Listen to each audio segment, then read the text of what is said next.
Hello, everyone, and welcome to the Be the Church podcast, where we are engaging in conversations that will encourage you to live out your faith in everyday context so that you can be the church. I'm your producer, Isaiah. And I'm one of your hosts, Kevin. And today we have another special interview, this time with Tanusha Attanti. Did I say that right? You did. Awesome. Fantastic. I didn't ask beforehand, so that's I'll take it. This is our producer, ladies and gentlemen. Yes. I know. I Producing on the fly. Yes, indeed. And today we'll be talking about healthy habits in college. Tanusha joins us today, and she is interning with Cru currently. That's Campus Crusade for Christ, and they are a ministry on campus. Mm-hmm. Would you like me to tell me a little bit about Cru? Yeah, Three just quick sentence. Cru was founded on the campus of UCLA by Bill and I think Yvonne Bright in 1951. And so it's been around for a while, and it's all over the world. And we have a location here in Gainesville. Yeah, and it's a specific means to do ministry with college students. And as they've grown bigger, they've been more specific in how they do that, but absolutely. Right. So a great resource to process through life in college. Yeah. You also recently graduated in microbiology. Not an easy task. Yes. My parents multiple times throughout college asked me, Tanusha, why didn't you pick something easier? Yeah, understandable. So thanks for being here with us today. Happy to be here. Yeah. So as we talk about this today, Tanusha will be answering the questions with us, but also I have been to college. Shocker, I know, crazy. It's been 10 years since I've graduated now. Since I started college. 5 years since I've graduated. And then Kevin, I believe you've been to college before, a long time ago. I have. Yeah, back when dinosaurs. Yeah. Indeed. So with that experience, and as well as being in Gainesville, that's given us an opportunity to be around college ministry a while. So with all that experience, we really wanted to process through some ways to encourage incoming freshmen and students or people who have been in college for a while.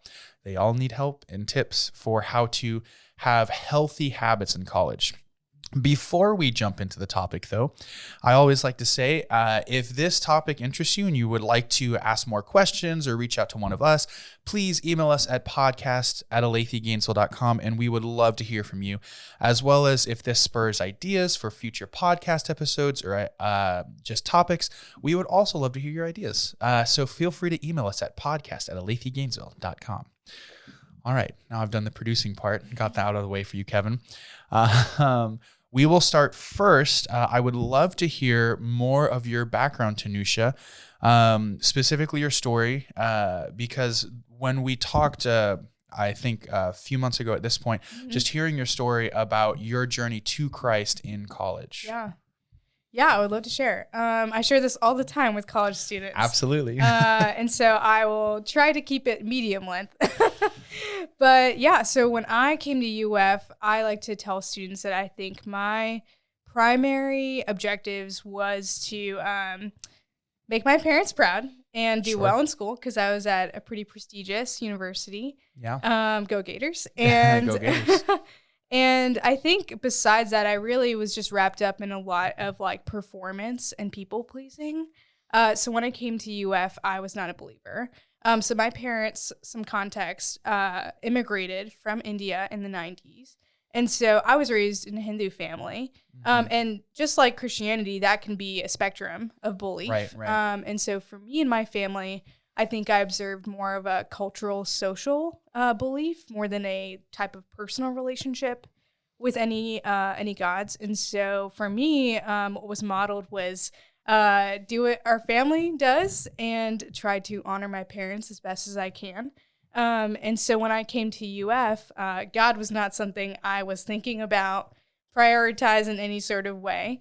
And so for me, when I probably within a couple months of me being in Gainesville, my friend from high school was really taking steps towards his faith. I had no idea at the time, but he was really trying to make his faith his own.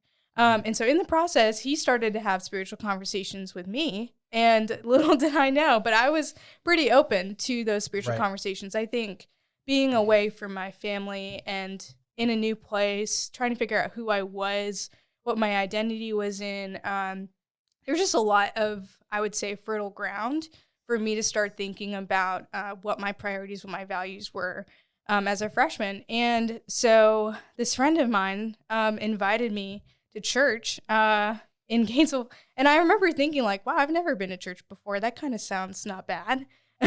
Yeah. And I was like, well, I've never read the Bible. Like, what's the harm, in going? And so at that church service, I received a Bible. And so afterwards, I remember going back to my dorm room and opening up this Bible I'd never read before.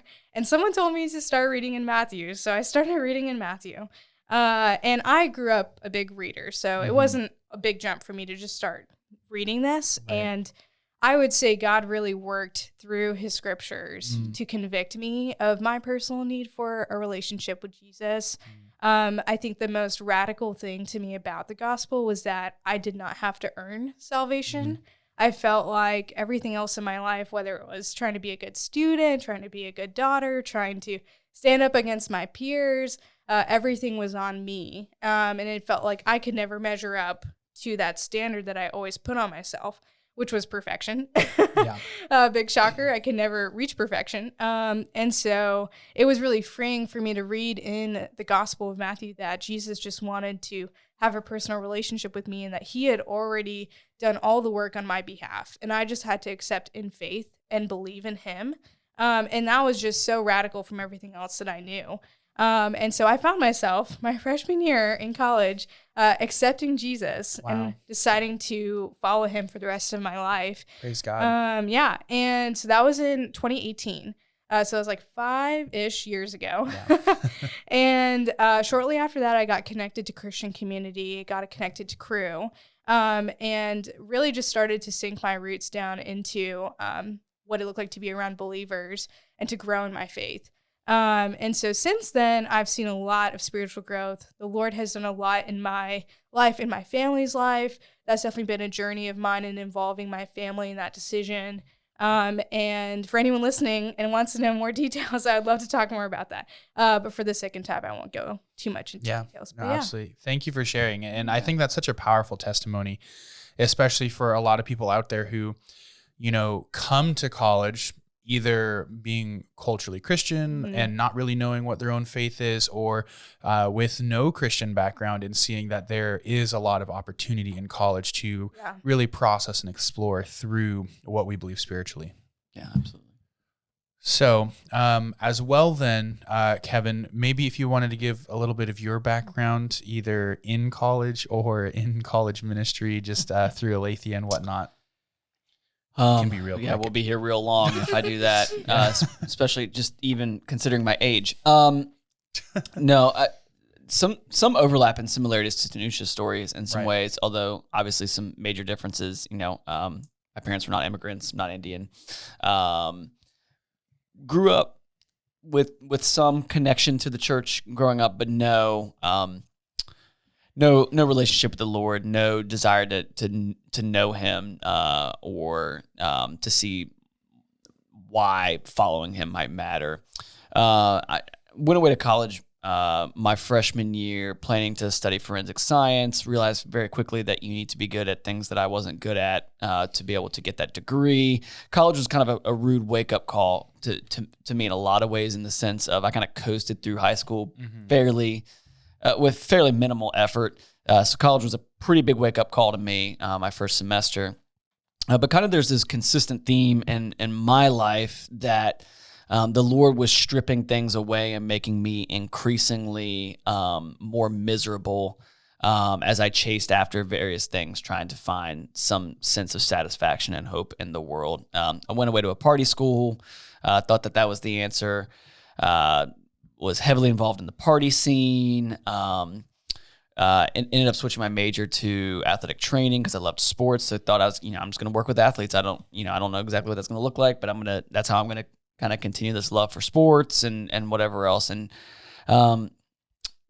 got into a highly competitive program at my university that I ended up transferring to, had everything I wanted. And during all of that time, my sister came to faith in Christ through Cruise Ministry during her freshman year, as we were both at the same university. And my sister and I grew up mortal enemies till about middle school, and then kind of made the transition into being like really, really, really close friends. Yeah. And so she just loved me like crazy. I could see changes that were going on in her life. Her life wasn't nearly as kind of crazy and tragic in some ways as mine was, but could definitely just see a change that was going on in her life. And kept running into friends of hers that were Christians in classes, and they also were, trying to love on me and invite me to things, to the point where eventually I just agreed to start going to church with her, and popped into this little church in Virginia called Aletheia Church. And it was in that church, the first Sunday that I went, it was a Sunday evening service. I don't remember a ton, but I remember two things. I remember thinking for the first time in my life, in my experience with church, that those people there were genuinely happy to see me, and they genuinely loved God. And then from that, I remember the pastor just opened up the Bible and taught directly from the Bible and tried to explain what was going on in the passage and why it was important to us in a way that I had never experienced in the previous 20 years of my life.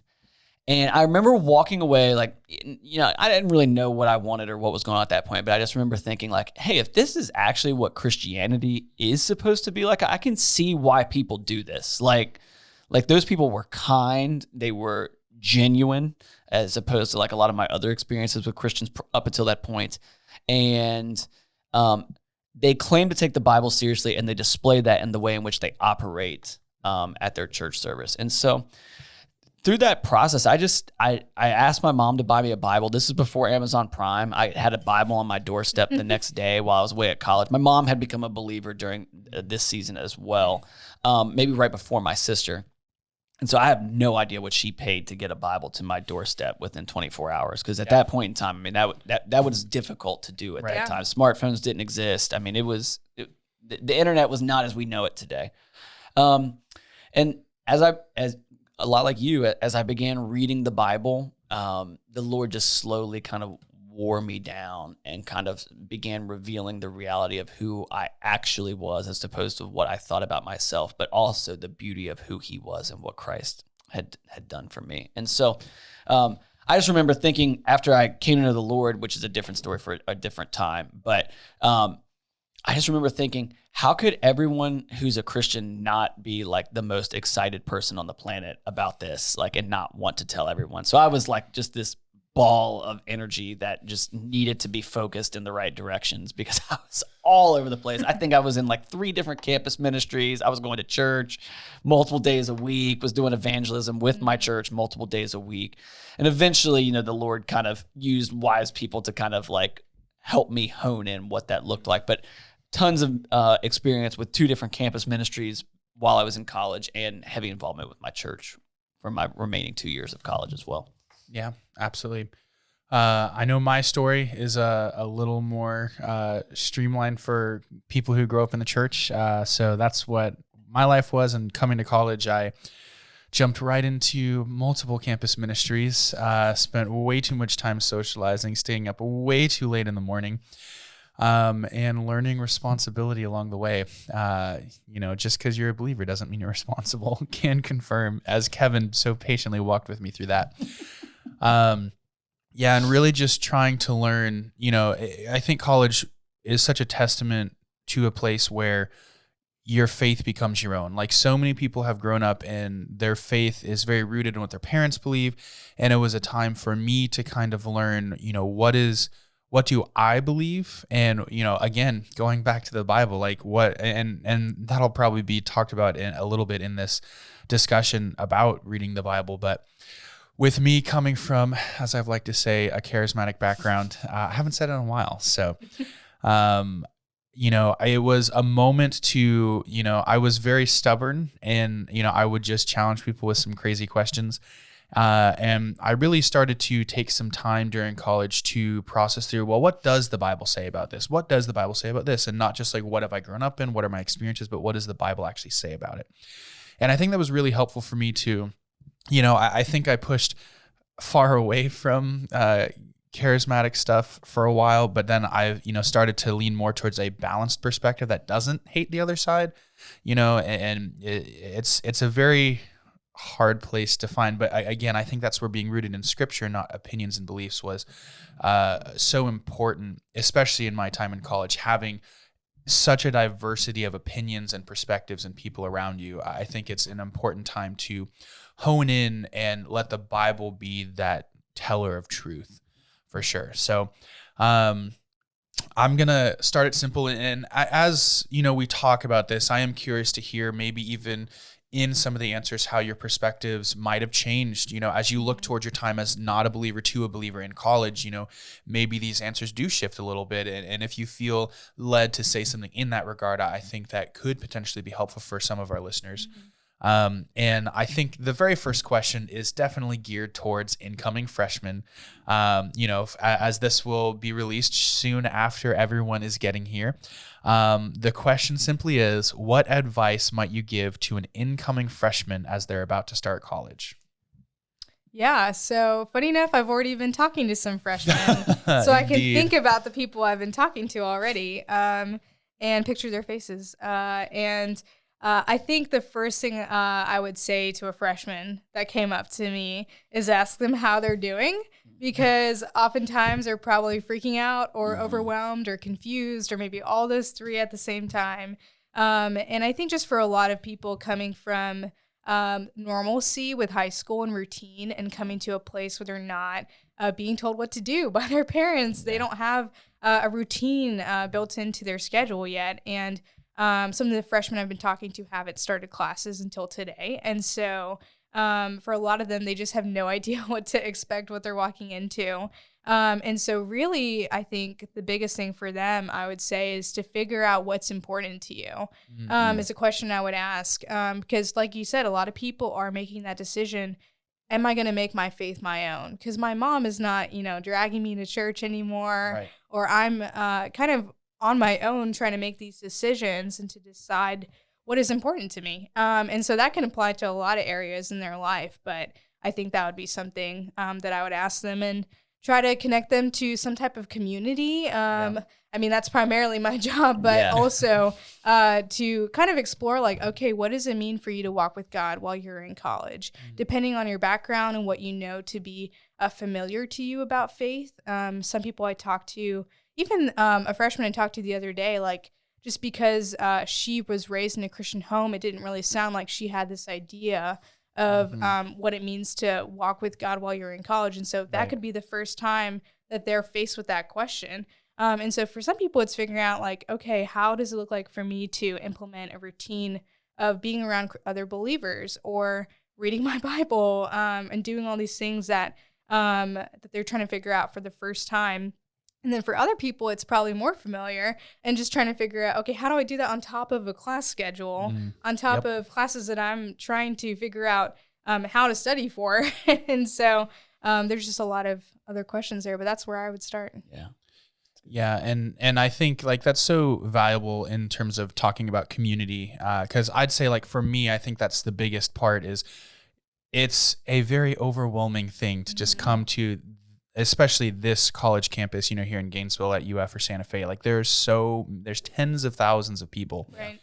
And with that, it's absolutely overwhelming. I mean, when I first got here, I did not have a smartphone, and I just remember trying to go around campus, and I got lost multiple times because I'm terrible directionally. But I think that's where community is so important, not to find your direction literally, but, spiritually as well. There's my little metaphor for you all. And I would say when it comes to community, one of the hardest things I learned, which I don't think I did well in college, but, upon reflection, my encouragement for people is as you find community, first and foremost, cling to good biblical community that is going to be God oriented and is going to encourage you and challenge you towards what is best. But I think in that, making space for adults in your life, and I would say for closeness, because for me, I was friends with everyone, which meant I was friends with no one. I would walk into a banquet at the end of the year, and this was my 5th year, and no one had saved a spot for me at a table because I was in all the friend groups, so none of them assumed I was in their friend group. And so it's important, I think, to find a close group of friends where you can be known and loved well. And when there is tens of thousands of people, it's easy to become friends with everyone. And I do think there's room to make space for friendships outside of a close group of friends, and to be available and flexible as there are needs around you. But there should be a solid core of people for you so that you can be healthily known, so that when you are going through struggles and stresses of life, that you have someone you can lean on in that. And that's where I'll go to having adults in your life. Kevin's going to use this analogy in a minute. I'm going to steal it from him real quick. But, when it comes to maybe a church community versus a campus ministry community, where you have campus ministry, it's so fast paced. It's like a microwave and it works. It heats up the food, it gets stuff done, and you can get close. A church is more like a crock pot, and it has much more depth to the flavor of friendships and community you can have. It just takes longer, and it is more maybe work to put in. But I think for me, after my sophomore year, really getting plugged in with adults in my life was life-changing, with people who would challenge me in ways that students just won't. Like, hey, you should go to bed on time. Other students aren't really good at challenging you towards that, but adults might be like, yeah, this is a priority and you should do that, and that's one of my advice pieces later, but we'll get there. So having that community, especially a close community that includes some non-student adults in your life who, I will say, show maturity. That's an important qualifier.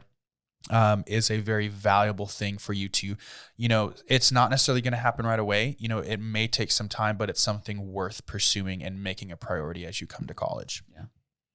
I think I would add just a few things. There's probably going to be some overlap too in some of the things that I'd say. But I think about this from two perspectives. One, I think about some of it from the perspective of what I wish I'd been told heading into college and what I learned from my own college experience. And then two, what I've learned from pastoring a church that has a large number of college students in it. And any of the advice I'm going to give here, I'm going to be giving it from the perspective of advice for a Christian, but I think it will have some, obviously, application to those who are seeker sensitive or would even consider themselves to be a non-Christian agnostic or atheist right now. But the first thing I like to remind freshmen when I meet them, I love this time of year, is I'll ask them their major. Most of them have it, especially at the University of Florida, they have it completely planned out. They're going to change the world. They have, the next 20 years completely mapped out. I started as a math major, and now I finished as telecom production. Right, for sure, right. I think there's so much pressure on teenagers to have their entire life figured out. And you have a lot of life left to live, more than likely. I'm just now in my late 30s starting to feel like going back to school wouldn't probably be a good option for me. And I'm 20 years older than incoming freshmen at this point. Yep. So I've been alive longer than I've been alive longer than them twice over at this point.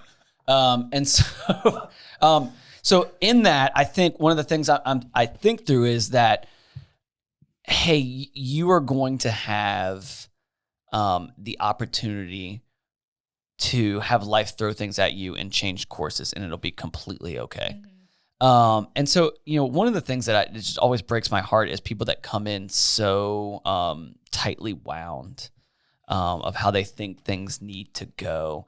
And I think they really rob themselves of a lot of joy and a lot of time to just be present and enjoy what college and the university experience can provide. And so that's usually the first thing. I mean, look, you you can get multiple degrees and life will go on. It is also entirely possible that you come to college and decide that college is not for you. And that is okay as well. And I think I'm just hoping that we'll move to a place where we start normalizing that kind of conversation and that kind of speak. It's super, super important. And it would, I think, release a lot of young people to experience less anxiety and just kind of start figuring out how to navigate life, because that's what we're all doing. Right. My second piece of advice would be, and this is especially for UF students, is just you will make mistakes. You will. Instead of trying to focus on trying to do everything perfectly, instead just do things, especially if you're a Christian, to the glory of God, and be willing to just kind of live that out. I think I've learned more, and God has taught me more through the mistakes I've made over the years and learning from them than I ever did just from coming in, like buckling down and trying really hard and trying to be perfect. I think,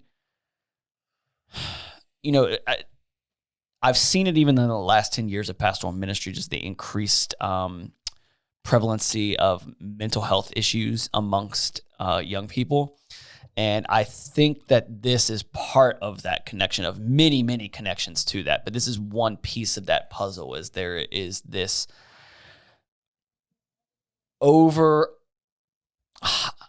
hyperized, unrealistic expectations that they place on themselves. I'm going to graduate in 2 years. I'm going to have my master's in 2 years after that. And then I'm going to start working, and I'm just going to have the best job lined up immediately. And that typically is not how life kind of operates.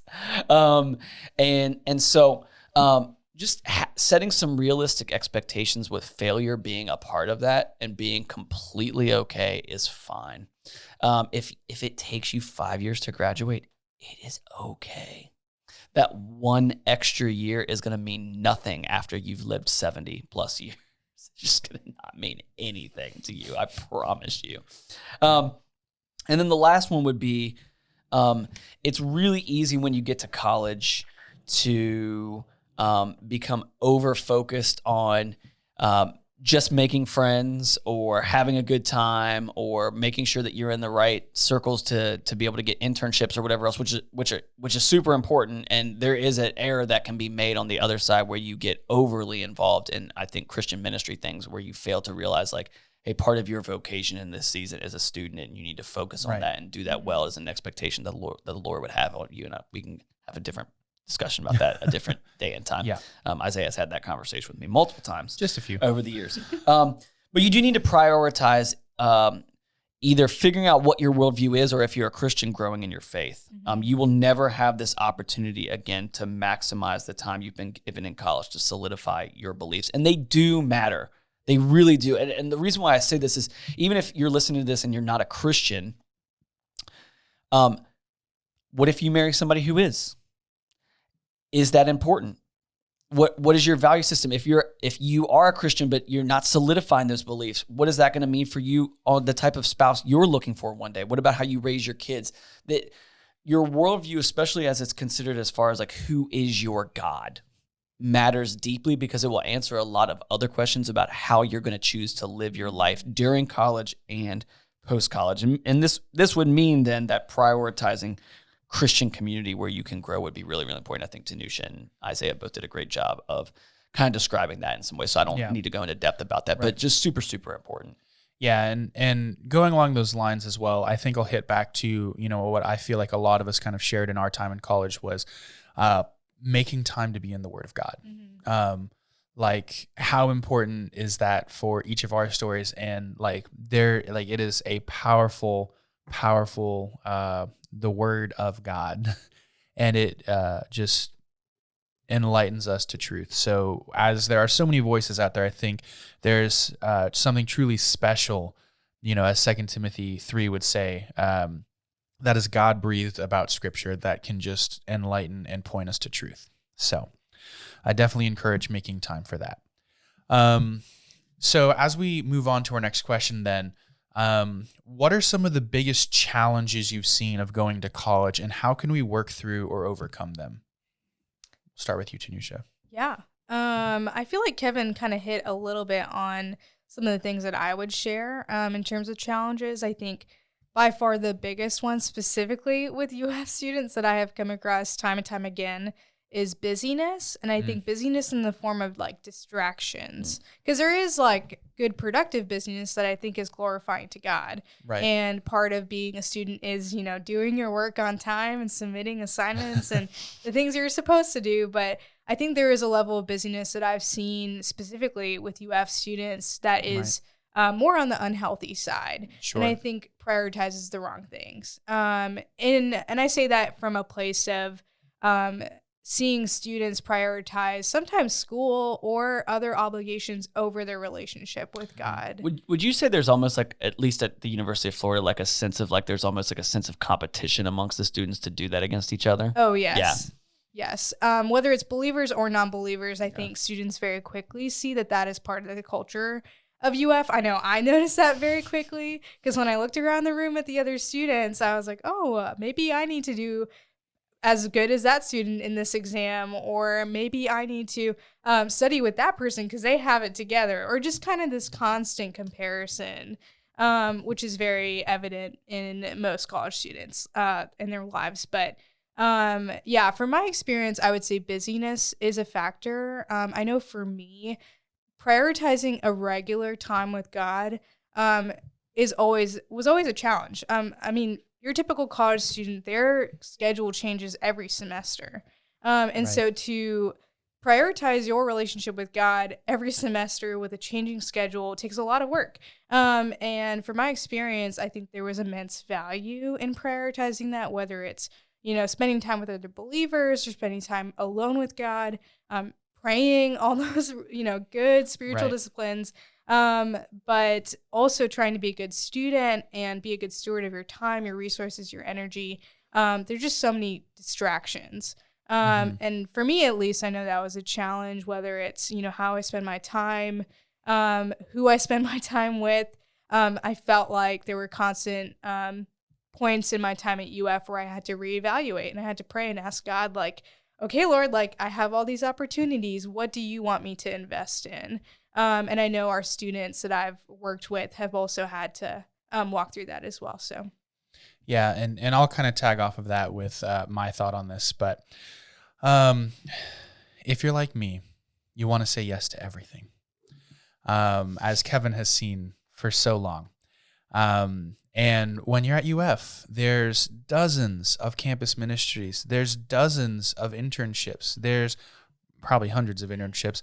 Like, there are so many different paths you can take, so many different social things you can do, so many different sports you can play, so many different intramurals, just literally everything under the sun you can do here. And, you know, there's a lot of good things you can say yes to, and I'm not denying that. And there are some things you should say yes to. But at the end of the day, there is a limit, and we are human and we are incapable of doing everything.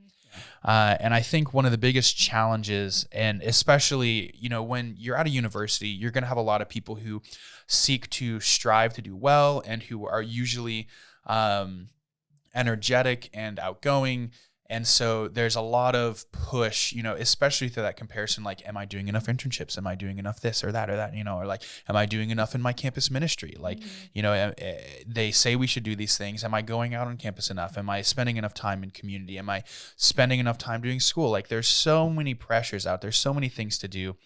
And I just give you all the gift of no. It is a gift that has been given to me by many people many times, including Kevin. Me too, actually. Yeah. Yeah. And it's like, it's one of the most freeing things, because what the gift of no challenges people to do is say, you are not God and you cannot do everything. Learn that He will be sufficient in those gaps where you do have to say no. And making that space to say, okay, I trust that God is good and that He will watch over me, knowing that I will have to say no to some things, and some things that are good for what is the greater priorities in your life. Yeah. I didn't plan on talking about this, but you made me think about it. Paul Miller, he wrote A Praying Life, and fantastic book. Oh my gosh. Everything Paul Miller writes is just absolutely fantastic. He's got a great podcast called Seeing Jesus. It's just absolutely amazing. But one of the things he does is he observes what Jesus does in the Gospels and then just kind of teaches off of it, like riffs on it. And it's just, he's got a gift. He knows the scripture super, super well. But hearing you talk about like being able to say no, he says that Jesus is the freest person that has ever lived because he's completely and utterly dependent upon his heavenly Father. And he points that out. I believe it's in John chapter 6, where Jesus' brothers attempt to make him go up to Jerusalem for the feast, and Jesus is just like, no. And this kind of goes into one of the things that I think is a challenge for college students, kind of different than we get, but just peer pressure in general and the importance of surrounding yourself with just the right kind of people that really, really matters. I think we've really, really lost in society in general sight of how important your community around you is to your own personal development and who you're going to become. But Christians in particular often place on themselves this set of expectations that they have to say yes to everything and to everyone. And that is not anything that the scripture teaches us. As a matter of fact, Jesus' example is saying no to things all the time if he doesn't think it fits into the mission of what he's supposed to do. And so just like as a little sidebar and encouragement, Jesus, right, the most capable man who has ever walked this earth, who could do everything, still said no to things, even good things, when it wasn't part of his plan or necessary for him to do so. The other thing I would just add, and thinking through big challenges going to college, and this builds off of something I said earlier about being willing to fail, is understanding that you likely have a low threshold of what I would call grit when you enter college. And it's not because you're weak. It's not because you're incapable or you not smart or whatever else it is. It's just that you haven't lived a whole lot of life.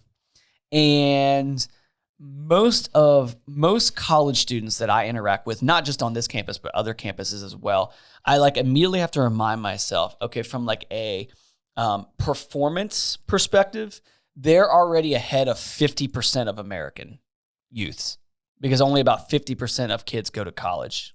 So, some roughly around that figure. So you have to figure most people that we're interacting with in ministry at a university or you're interacting with, it's like classmates or whatever else, you're talking about the top half of just people in general. And obviously not everyone finishes, not everyone gets a degree, but the top half. And then when you come to a university like the University of Florida, you likely were in the top 5% of your class or grade. Right. And you show up here and you are one of a couple thousand.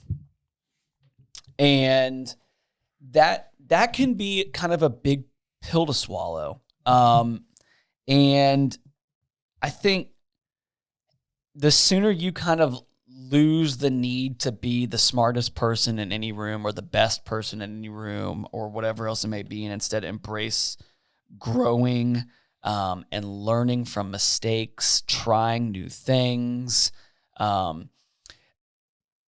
being willing to fail, life will just go much better for you. I think one of the beautiful things about the gospel is it gives us a context for failure, but to keep going. And I really, really think something we've really, really lost as the culture has become increasingly de-churched in the United States is this context for failure and the assumption that things are going to be okay. Because there's so much focus on individualism that when the individual then doesn't meet the expectations that they've set for themselves, it becomes really, really difficult. And so I would just say an important kind of lesson to learn as you head into college is just be easy on yourself and be willing to, as some would say, right, enjoy the journey more than the destination. Mm-hmm. Absolutely. Yeah, so such good challenges and reminders of hope in the midst of that, we don't have to be perfect and get everything right, and that there is a growing curve there. Yeah. Praise God for that. Amen. So as we move on, I think, as a reminder, this podcast is primarily focused to, those in church who are believers, though it is open to all. That leads into our next question, though, which is, what things should Christian students entering college be aware of that may be particularly challenging to their faith? Yeah, that's a great question. I think in a sense, yes, like I think there's like hurriedness. Our staff team right now is about to jump into John Mark Comer's A Ruthless Elimination of Hurry. So that's been on my mind a lot as I think about these college students that I'm talking to. I think most Christians that I talk to that come into our movement and are desiring to grow in their faith, sometimes they have a decision to make, right? Of like, what does it look like for me to walk with God on UF's campus? And I think, at least in my experience talking to those types of students, I think they wrestle with UF's culture a lot too. Yeah. And that kind of goes back to what you were saying, Kevin, of this like perfectionist, very comparison-based environment. And I think there's a temptation to feed into that and to let that dominate your primary, your motives, what drives you, and to just feed into the culture of UF. I mean, when you're around UF students day in, day out, I think it's just easy to start to, just talk like them, walk like them. And so my encouragement to a Christian who is trying to walk with God in college at UF is to really take steps towards growing in their faith. To me, that was the most invaluable thing while I was in college, because from my relationship with God, like that fueled everything else in my life. And so for me, like knowing God, loving others, being a part of healthy biblical community allowed me to be a better student. And so for a believer, I think that would be the most important thing I would say in their life, besides being a part of biblical community and allowing, like you said, older people to be an influence in your life.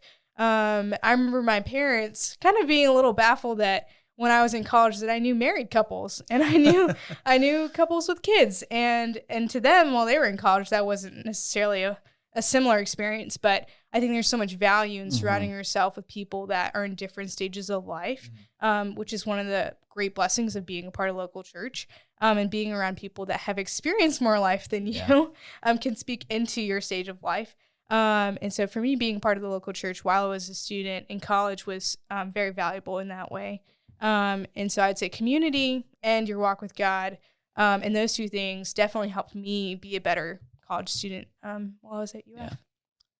Yeah, I think those are great answers, Tanusha. I think maybe just an awareness that college campuses are not typically friendly towards authority or dogma.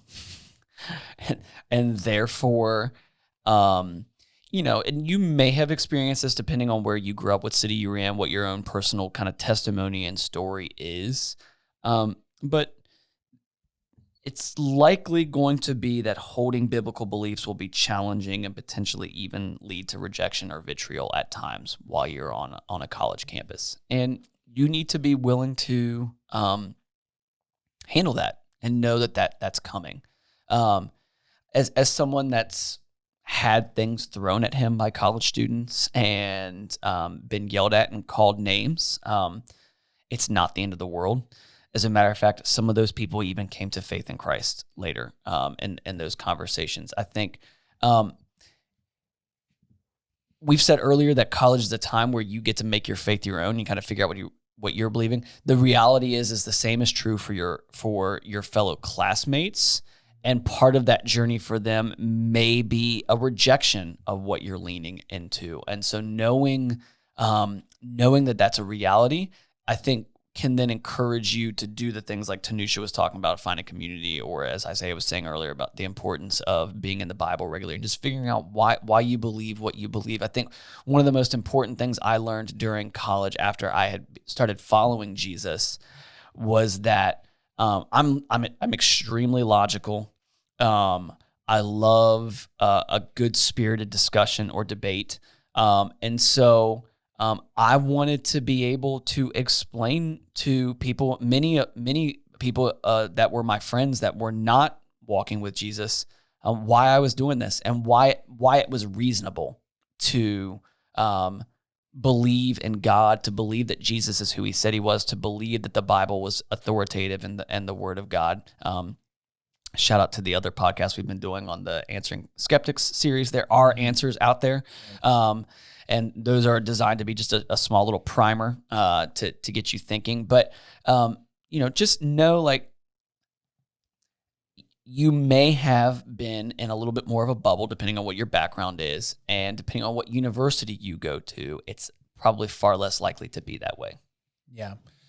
I think everything you guys said was awesome for that question. And, as you wrestle with that, I think it's such a true reality that you will literally get every perspective under I've heard some crazy stuff on campus. And some very, how does the quote go? Like, you can have, true statements with really bad arguments. Yeah. In my first semester philosophy class, the professor started out by saying the first thing you need to know about philosophical argumentation is that there are really, really good arguments for things that are definitely not true. And there are a lot of really, really bad arguments that exist for things that are definitely true.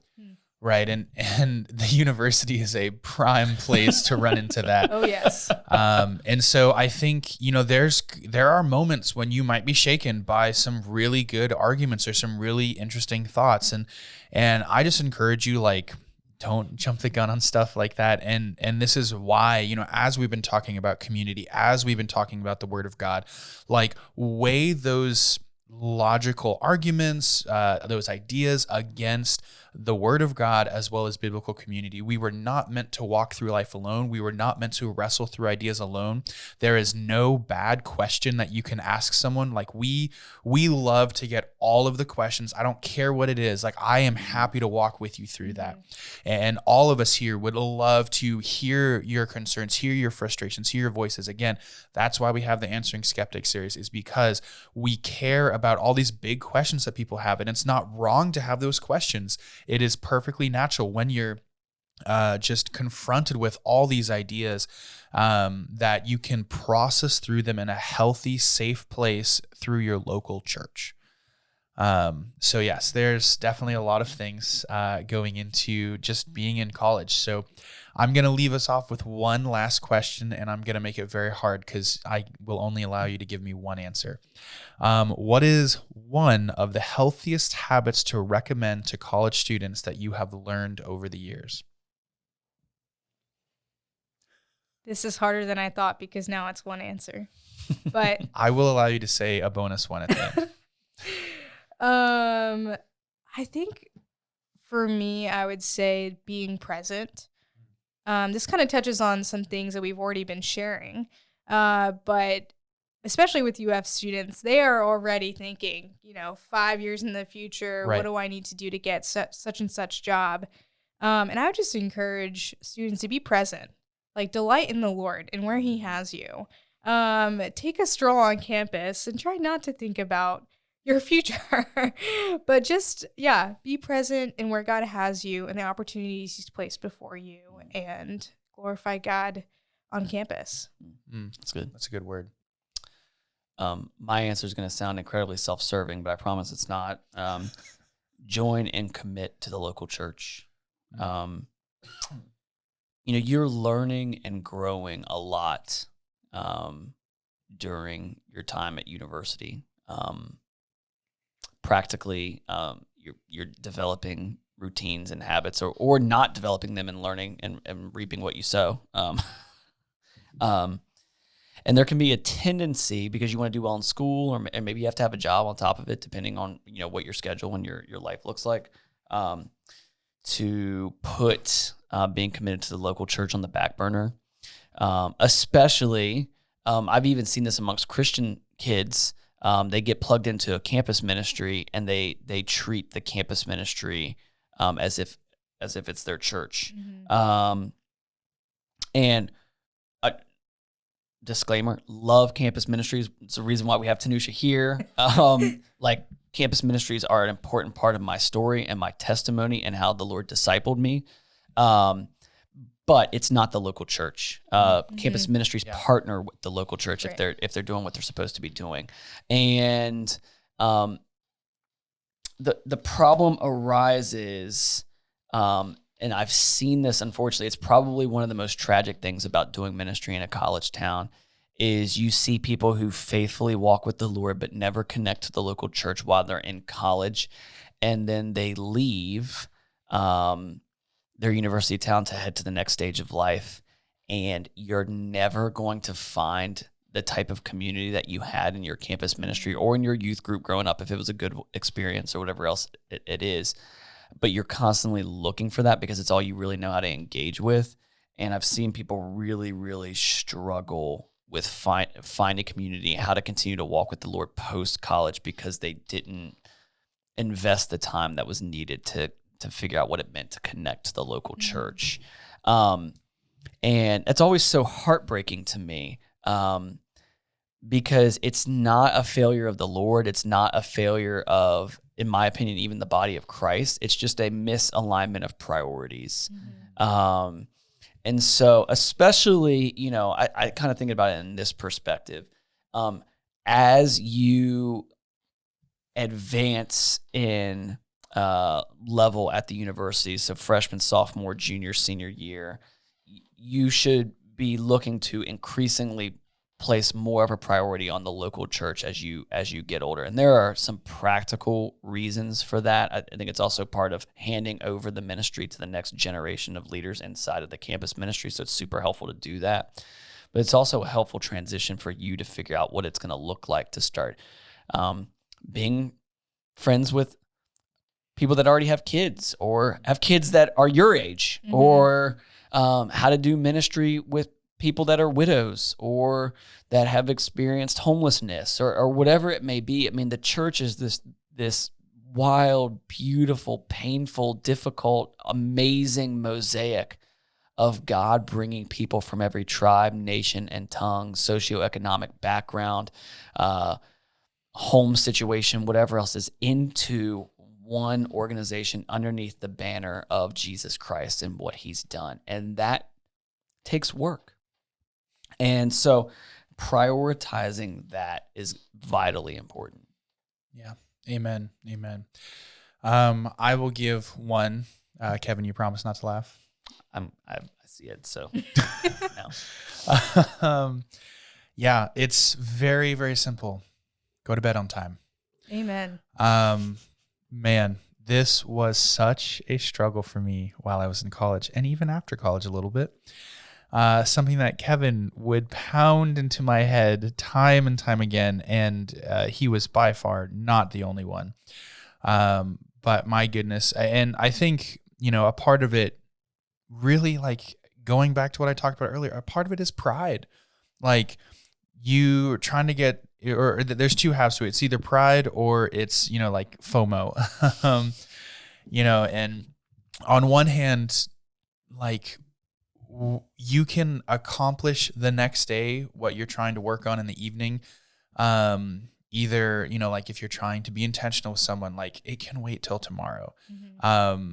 And yes, we have flexibility, and I'm not saying that's like a hard and fast rule, but at the end of the day, 99% of things can wait till tomorrow. And do you trust the Lord to allow those things to be fine, and that he is greater than you having to solve things immediately? As well as, FOMO, and just knowing that you don't have to be everywhere all the time. And, like, some things just aren't worth losing sleep over. And being responsible so that the things that need to get done, like your school assignments, can get done at a reasonable time if you have to miss out on fun things. Like, that goes back to so many of the things we've been talking about: prioritizing well, being wise with your choices, learning to say no to things. your sleep is important. You will function better. You will care for people better. You will do your school better. Like, there are so many things across the board that you will do better if you just get a normal amount of sleep. It is very hard for me to say that, because in reflection, that was such a struggle for me. But by God's grace, we've grown a lot in that. And now I get to be an example for others of, hey, don't be like me. Learn to go get some sleep for the sake of trusting in the Lord and knowing that He is good. That is why we rest. So, I would just add, there's something theological there, Isaiah, and what you're saying. Yeah. God teaches us when we're sleeping that we are not omniscient and omnipresent like He is. What? No. That was sarcasm. And some of us need that lesson a little bit more than others. Yes, I did. Thank you, Kevin. But amen. It's so true. And I think it is a sign of submitting to that truth as we learn to take regular rest. So, well, thank you all for talking. What a fun topic to discuss and really process through. Tanusha, thank you so much for joining us. Thanks, love your insight, love your perspective. Happy to be here. Absolutely. And thank you all for listening. If you're joining with us either by video or by podcast, it has been a fun time. And as I said, if you have any questions or follow-up, we can always put you in touch with Tanusha at podcast@aletheagainesville.com. And if you have any ideas for us as things you'd like us to discuss in the coming months or years, please let us know. And we'd love to hear your feedback. Again, podcast@aletheagainesville.com. Be sure to like, subscribe, push the buttons that people normally do for things like that. I'll learn them all eventually. But until then, we thank you for listening, and we encourage you all to go and be the church.